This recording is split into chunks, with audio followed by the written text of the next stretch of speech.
စတင်ချိန်မှာအရာအလုံးကတိတ်ဆိတ်နေတတ်ပါတယ်ဘယ်သူမှလည်းသတိမထားမိလိုက်ပါဘူးသင်ကအသက်9နှစ်အရွယ်မှာပြိုလဲလူနီးပါးဖြစ်နေတဲ့မိဘရဲ့မျက်လုံးတွေကိုစိုက်ကြည့်နေမိတယ်အဲ့ဒါကမူရစ်ဆေးဆွဲနေတာမျိုးဖြစ်နိုင်တယ်လို့ဒေါသထွက်နေတာမျိုးဒါမှမဟုတ်ကိုတောင်မနိုင်တော့တဲ့အတွက်အကူအညီမဲ့နေတဲ့တိတ်ဆိတ်မှုမျိုးလည်းဖြစ်နိုင်ပါတယ်စကလုံးတွေမလို့ပဲသင်ရဲ့ငယ်ရွယ်တဲ့စိတ်ထဲမှာတခုခုကိုနားလည်သွားပါတယ်အရာအလုံးကိုငါသာမထိန်သိရင်ဘယ်သူမှထိန်သိမှာမဟုတ်တော့ဘူးဆိုတဲ့အတွေးမျိုးပါဒါကလေးတယောက်ပျောက်ကွယ်သွားတဲ့နီးလန်းပါပဲရုပ်ပိုင်းရပျောက်သွားတာမဟုတ်ပဲစိတ်ပိုင်းရပျောက်ကွယ်သွားတာပါသူတို့တွေကပိုပြုံးလာမယ်ပိုပြီးငိုကြတော့မှာမဟုတ်ဘူးစကားမပြောခင်ပတ်ဝန်းကျင်ကိုအကဲခတ်ဖို့သင်ယူလာမယ်သူတို့ကတအိမ်လုံးရဲ့စိတ်ခံစားမှုတွေကိုထိန်းညှိပေးတဲ့သူတွေဖြစ်လာပါတယ်ကိုယ်တိုင်တော့ရွယ်မရောက်သေးခင်မှာပဲလူကြီးတယောက်လိုဖြစ်လာကြတယ်လောကကြီးကသူတို့ကိုချီးမွမ်းကြပါလိမ့်မယ်မင်းကအရန်ရင့်ကျက်တာပဲတာဝန်ယူမှုရှိလိုက်တာအရန်တန်မာတာပဲလို့ပြောကြပါလိမ့်မယ်ဒါပေမဲ့ဘယ်သူကမှဒီလိုရင့်ကျက်ဖို့အတွက်ဘယ်လောက်တောင်ပေးဆက်လိုက်ရတယ်လဲဆိုတာကိုမမေးခဲ့ကြပါဘူးဒါအရန်မြန်ဆန်ကြီးပြင်းလာခဲ့ရသူတွေရဲ့မမြင်နိုင်တဲ့ဝမ်းနဲ့ကြေကွဲမှုပါဒီနေ့တော့ဒီလိုကလေးတွေရဲ့အတွင်းစိတ်အကြောင်းကိုနက်နက်ဆွေးနွေးသွားပါမယ်။ဘာကြောင့်လဲဆိုတော့ဒီစိတ်ခံစားမှုတွေကအရွယ်ရောက်လာတဲ့အခါပျောက်ကွယ်မသွားပဲသင်ရဲ့ဘဝပုံစံကိုပုံဖော်ပေးနေလို့ပါပဲ။ဆက်ဆံရေးတွေအလောက်ကိုင်းတွေနဲ့သင်ရဲ့တန်ဖိုးထားမှုအပေါ်မှာဒီအရာတွေကလွှမ်းမိုးနေပါတယ်။သင်ဘာဖြစ်ခဲ့တယ်လဲဆိုတာကိုနားမလည်ရင်တစ်ချိန်ကသင်ကိုအသက်ရှင်စေခဲ့တဲ့ရှင်သန်မှုပုံစံတွေကိုပဲတစ်သက်လုံးထပ်ခါတလဲလဲလုပ်နေပြီးအဲ့ဒါကပဲသင်ကိုတဖြည်းဖြည်းနဲ့ဖျက်ဆီးနေပါလိမ့်မယ်။ပထမဦးဆုံးဖြစ်ပျက်နေတာကို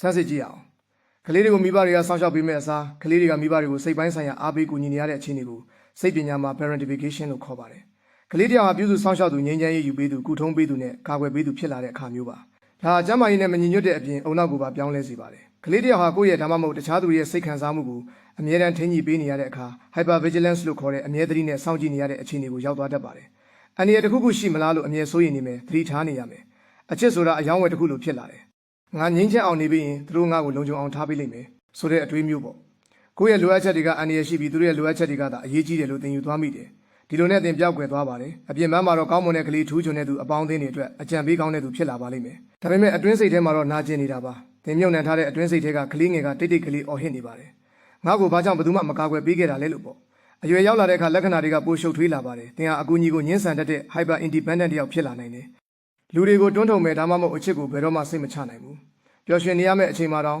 ့စိတ်မပါတာမျိုးဖြစ်နိုင်တယ်။အနားယူဖို့ခက်ခဲမဲ့အလုပ်လုပ်နေမှာပဲကိုတန်ဖိုးရှိတယ်လို့ခံစားရမယ်။အဆိုးဆုံးကတော့သင်ဟာရှင်သန်ရေးမုတ်ထဲမှာပဲပိတ်မိနေတယ်ဆိုတာကိုမသိတာပါ။ပုံမှန်မဟုတ်တဲ့အရာတွေကိုငယ်ကလေးကပုံမှန်လို့သတ်မှတ်ခဲ့မိတဲ့အတွက်တည်ငြိမ်နေရင်တောင်စိုးရင်စိတ်ဝင်တက်လာပါတယ်။ကလေးတွေကအချစ်ခံရဖို့အတွက်ဆိုရင်ကိုတောင်ဆွန့်လွတ်ဖို့ဝန်မလေးကြပါဘူး။ဒါအားနည်းချက်မဟုတ်ပါဘူး။အသိဉာဏ်နဲ့ဗီဇပါ။ဒါပေမဲ့ဝမ်းနည်းစရာကောင်းတာကတစ်ချိန်ကသင်ကိုအသက်ရှင်စေခဲ့တဲ့အရာကပဲအခုကမှသင်ကိုထောင်ချောက်ဆင်တယ်လို့ဖြစ်နေတာပါ။အောင်မြင်နေတဲ့သူတွေဖြစ်နေပေမဲ့အတွင်းစိတ်ထဲမှာတော့ဂယုစိုက်မခံရတဲ့ကလေးငယ်ကပဲထိန်းချုပ်နေတယ်လို့ဖြစ်နေတတ်ပါတယ်။ကုစားခြင်းရဲ့ပထမခြေလှမ်းကတော့ပြုပြင်ဖို့မဟုတ်ပဲဖြစ်ပျက်ခဲ့တာကိုအတိအမှတ်ပြုဖို့ပါအဲ့ဒီလောက်လည်းမဆိုးပါဘူးတခြားသူတွေကပိုဆိုးတာပါဆိုတဲ့အတွေးတွေနဲ့ကိုလှည့်စားနေတာကိုရပ်တန့်ရပါမယ်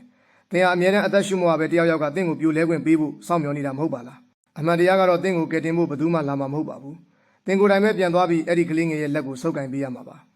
မင်းအဲ့ဒီလိုမခံစားရသင့်ဘူးမင်းကကလေးပဲရှိသေးတာပါအခုတော့အနားယူလို့ရပါပြီလို့ပြောပေးရမှာပါဒါစိတ်ပိုင်းဆိုင်ရာကုစားခြင်းရဲ့အစပါပဲအဲ့ဒီဝမ်းနဲ့ကြေကွဲမှုတွေကိုခံစားကြည့်ဖို့လိုပါတယ်အရွယ်ရောက်လာတဲ့အခါမှာလည်းအဲ့ဒီအလေးထားတွေကပါလာပါလိမ့်မယ်။တကယ်ချင်းတွေအတွက်တော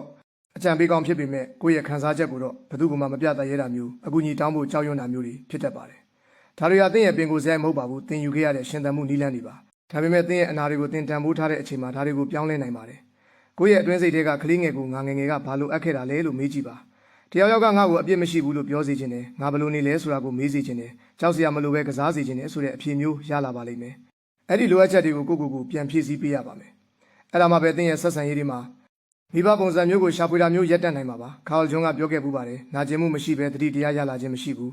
လူတွေကကိုယ့်ရဲ့အတွင်းစိတ်ကိုရင်ဆိုင်ရမှာကိုရှောင်ရှားဖို့မဖြစ်နိုင်တဲ့အရာတွေကိုတောင်လုပ်ကြတယ်လို့ဒါပေမဲ့ကုစားခြင်းဆိုတာလူသစ်တယောက်ဖြစ်လာဖို့မဟုတ်ပဲလောကကြီးကသင်ကိုဘယ်သူဖြစ်ရမယ်လို့မသတ်မှတ်ခင်ကသင်ဘယ်သူလဲဆိုတာကိုပြန်လည်အမှတ်ရခြင်းပဲဖြစ်ပါတယ်ဒါကြောင့်သင်ဟာအရွယ်နဲ့မလိုက်အောင်ရင့်ကျက်ခဲ့ရတဲ့သူဖြစ်ရင်ဒါကိုသိထားပါသင်ရင့်ကျက်ခဲ့တာကပြဿနာမဟုတ်ပါဘူးပြဿနာကသင်ရွေးချယ်ခွင့်မရှိခဲ့တာပါဒါပေမဲ့အခုတော့သင်ရွေးချယ်ခွင့်ရှိပါပြီသင်ဟာနုညံ့မှုကိုရွေးချယ်နိုင်ပါတယ်အနားယူမှုကိုရွေးချယ်နိုင်ပါတယ်တခြားသူတွေရဲ့စိတ်ခံစားမှုတွေကိုထိန်းချုပ်တာကိုရပ်ပြီးကိုယ့်ရဲ့ခံစားချက်ကိုတန်ဖိုးထားပါဒါတွေကညာတွင်းချင်းဖြစ်လာမှာမဟုတ်ပါဘူးကလေးတယောက်လိုပြန်ဖြစ်သွားတဲ့နေ့တွေရှိပါလိမ့်မယ်အဲ့ဒါကောင်းပါတယ်အဲ့ဒီကလေးကိုအိမ်ပြန်ခေါ်လာလိုက်ပါသူတို့ကိုငိုခွင့်ပေးပါကစားခွင့်ပေးပါသူတို့ဟာကြိုးပဲ့နေတာမဟုတ်ပါဘူးပြေးစုံလာနေတာပါသင်ဟာငယ်ဘဝကိုအပြည့်အဝမခံစားခဲ့ရပေမဲ့သင်မှာအနာဂတ်တစ်ခုတော့ရှိပါသေးတယ်ဒီတခါတော့အဲ့ဒီအနာဂတ်ကိုသင်ကိုယ်တိုင်ရေးသားရမှာပါ